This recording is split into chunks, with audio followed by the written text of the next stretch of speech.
கன்னியாகுமரியில் திருவள்ளுவர் சிலை விவேகானந்தர் மணிமண்டபம் இடையேயான கண்ணாடி பாலம் இணைப்பு பணி நிறைவு பெற்றிருக்கிறது. இது தொடர்பான கூடுதல் தகவல்களுடன் இணைகிறார் செய்தியாளர் வேலாயுத பெருமாள். வேலாயுத பெருமாள், இந்த கண்ணாடி பாலத்தின் சிறப்புகள் என்ன, அது பற்றிய விவரங்களை நீங்க சொல்லலாம். கண்டிப்பாக. அதாவது உலக புகழ்பெற்ற சுற்றுலா தலமான குமரியின் அடையாளமாக திகழ்ந்து வருவது குமரியின் கடல் நடுவே அமைந்துள்ள 133 அடி உயர ஐயன் திருவள்ளுவர் சிலை. இதனை கடந்த 2000 ஆண்டு அப்போதைய தமிழ்நாடு முதல்வர் திரு கலைஞர் கருணாநிதி அவர்களால் திறந்து வைக்கப்பட்டது. இந்த சிலையை திருவள்ளுவர் சிலையை காண்பதற்கு உள்ளூர் வெளியூர் வெளி மாநிலங்கள் மட்டுமல்லாது வெளிநாடுகளில் இருந்தும் ஏராளமான சுற்றுலா பயணிகள் குமரிக்கு வருகை தருவார்கள். இந்தியாவின் ஒரு சுற்றுலா பகுதியின் ஒரு முக்கிய அடையாளமாக திருவள்ளுவர் சிலை திகழ்ந்து வருவது என்று நாம் கூறலாம்.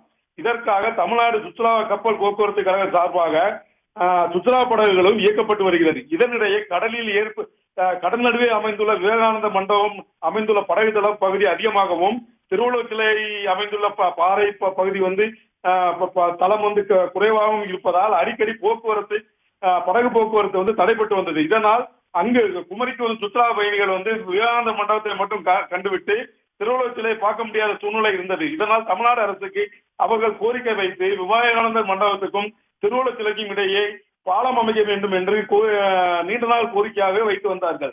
இதனைத் தொடர்ந்து தமிழ்நாடு அரசு உத்தரவும்படி சுமார் 37 கோடி ரூபாய் செலவில் கண்ணாடி கூட்டு பாலம் அமைக்கும் பணி கடந்த ஆண்டு ஜூன் மாதம் துவங்கப்பட்டது. இந்த கண்ணாடி கூண்டு பாலத்தின் சிறப்பு அம்சம் என்னவென்றால் 97 மீட்டர் நீளமும் 4 மீட்டர் அகலமும் கொண்டது. குறிப்பாக இந்த கண்ணாடி பாலத்தில் சுற்றுலா பயணிகள் இருபுறமும் நடந்து செல்லும் பொழுது நடுவில் கண்ணாடி அமைந்திருக்கும். அதன் வழியாக கீழே உள்ள கடலையும் கடல் அழகையும் ரசித்தபடியே செல்லலாம். இந்த கண்ணாடி கூண்டு பாலத்தின் பணிகள் ஓராண்டுக்கு மேலாக நடைபெற்று வந்த நிலையில் குமரி கடல் நடுவே அமைந்துள்ள இந்த விவேகானந்த கண்ணாடி கூண்டு பாலம் அமைக்கும் பணி இறுதி கட்டத்தை எட்டி தற்பொழுது விவேகானந்தர் மண்டபத்துக்கும் திருவள்ளுவர் சிலைக்கும் இடையே இணைப்பு பாலம் முழுமையாக முடிந்தது.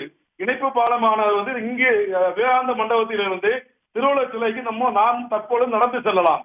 அந்த வகையில் இணைப்பு பாலம் முடிந்து அதில் அலங்கார கற்கள் அமைக்கும் பணியும் இருபுறமும் கைப்பிடிகள் அமைக்கும் பணியும் விரைவாக நடைபெற்று வருகிறது.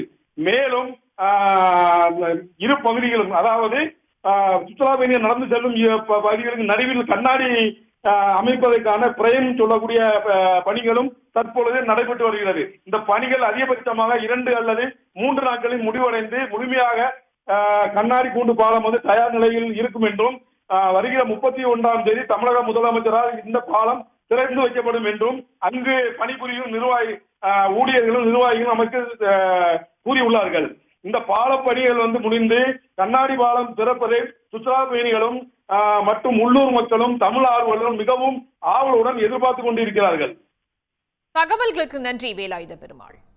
உடனுக்குடன் செய்திகளை தெரிந்து கொள்ள சன் நியூஸ் பெல் ஐகானை கிளிக் பண்ணுங்க.